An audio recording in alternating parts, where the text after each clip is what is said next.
that. Jacko, welcome. How much of a whirlwind has the last couple of weeks been?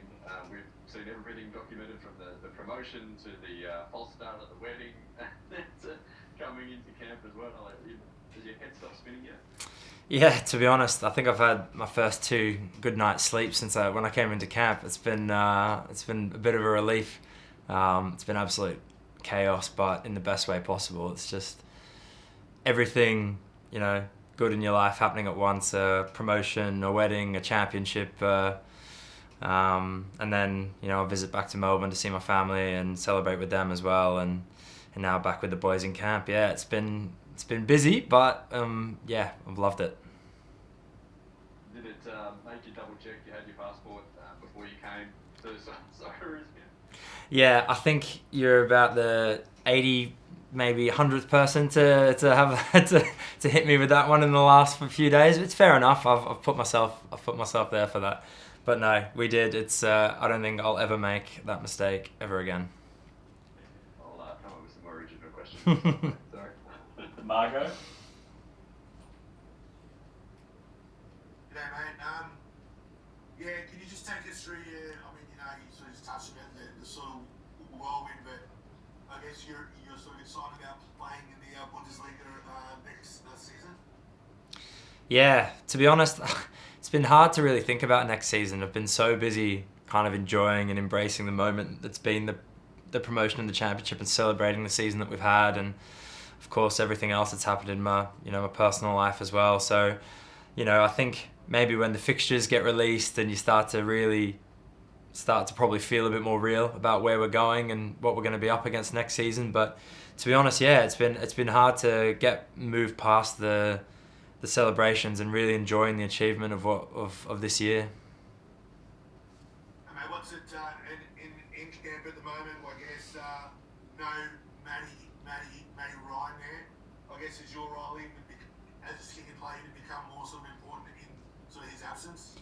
Yeah, I guess so. Obviously having Lex and Aziz here as well back in is a huge, gives us another big boost of experience in guys that know the environment, know the team, understand these games in particular, because obviously we have a lot of new faces and guys that haven't played a lot of football and in this atmosphere. So but yeah, of course, without Matty, he does leave a big hole in terms of leadership and experience. So that's for us to step up and fill.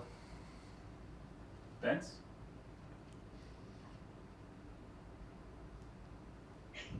Jackson, are you on your honeymoon right now with the Socceroos? Yeah, exactly, mate. Yeah, I said it's this is the getaway.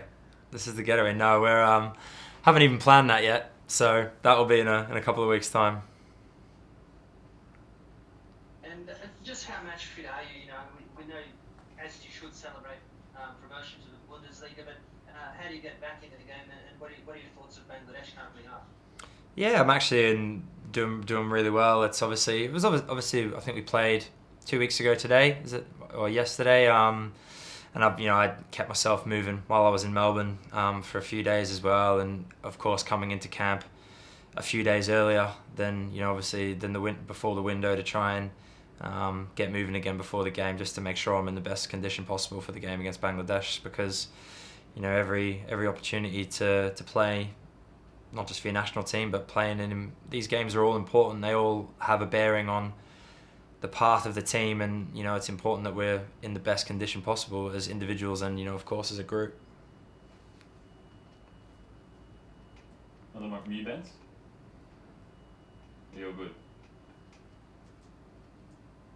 Well, Jacko, what are your thoughts on some of the newer guys and how they're emerging? I mean, Kazini Yangi also got promoted. We've got Nastri there. Josh Nisbet making his way into the national team. Daniel Ozani's back. What do you think of the makeup of this squad in particular?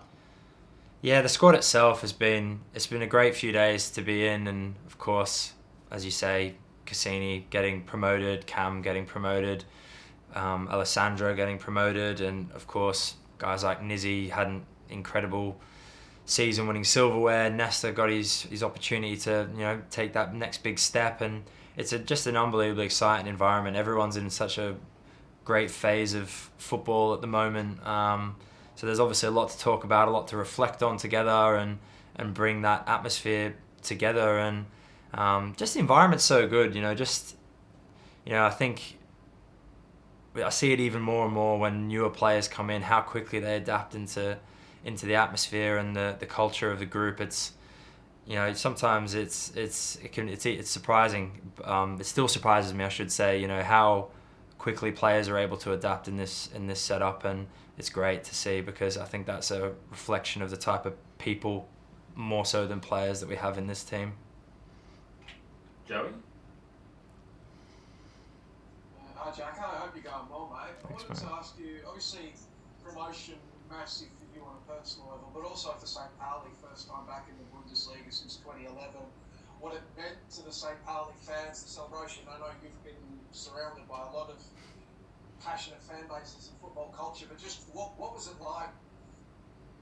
Just the celebrations there in Hamburg, St. Pauli, the entire what it meant to the fan base. What did you make of all that?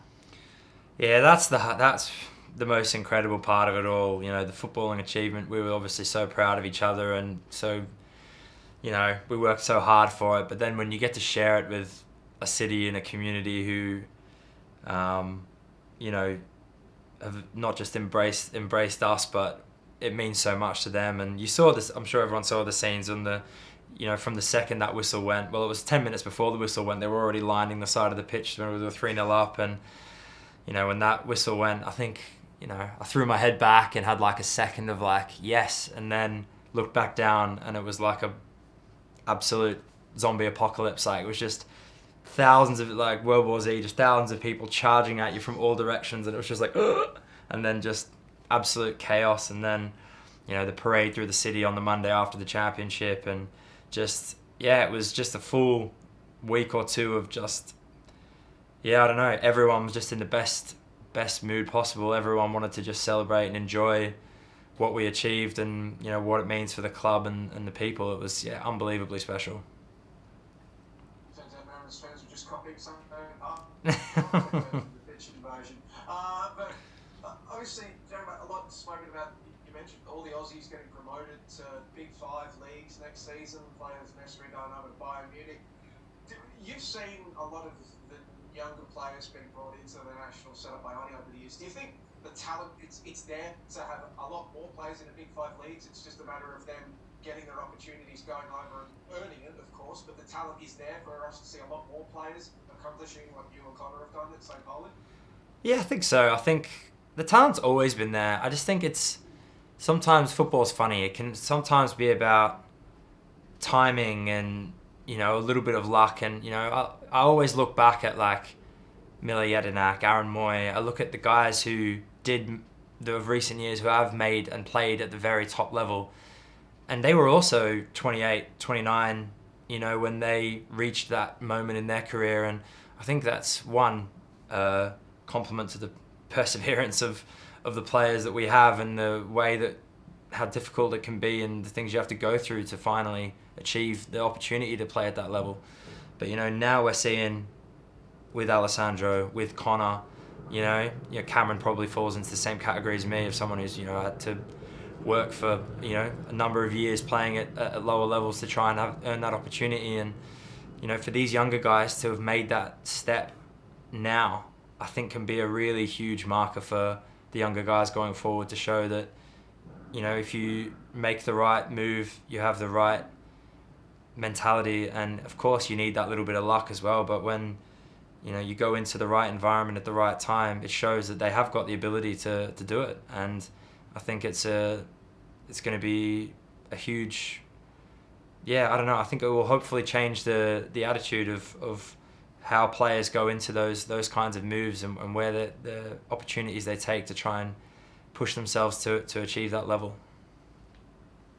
George, a couple from you, and then we might have time for one or two more Good guys. to see you. I just wanted to carry on kind of on that similar thing. Like Armani's big kind of shtick was, us little guys, thriving against the bigger nations in the world. Little guys like yourself have to fight for those chances to overseas to get to the top level. Now with so many guys like kind of going up, does that still carry, and should that almost increase expectation from fans on how the Socceroos play and how they perform? Listen, I guess so. Yeah, absolutely. I think fans are always within their rights to want to see the best football and see the players play and the team develop and get better all the time. And that's part of football. That's, as players, that's what you take on. You don't want to stand still. You want to continue to get better and grow. And we've built a brilliant foundation over the last few years.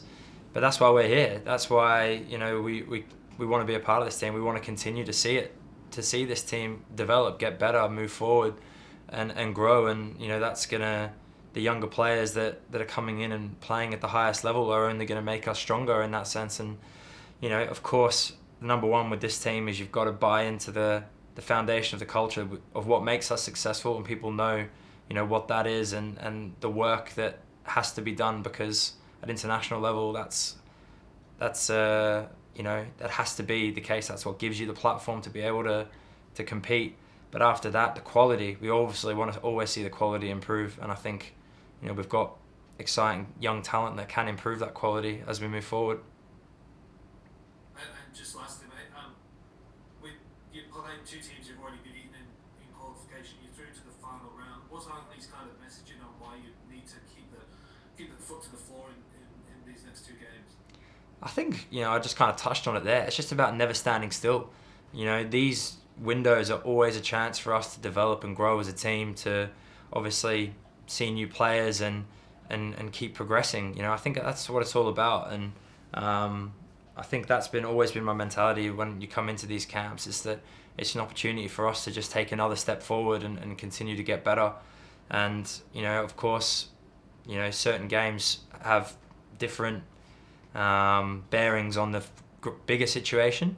But of course, there's always, we want to break records. We want to carry on winning streaks. We want to keep clean sheets. We want to do all the things that, that these games give you the opportunity to do. And, we can do that through, we have to do that through playing the way that we want to approach every single game as a team that wants to win every single game. So the mentality of the group is great. And, whether it's a friendly, whether it's a qualifier, whether it's a game against one of the best teams in the world, the mentality never really changes. So it's great to to have that chance to, as I say, just take another step as we move forward into the next phase.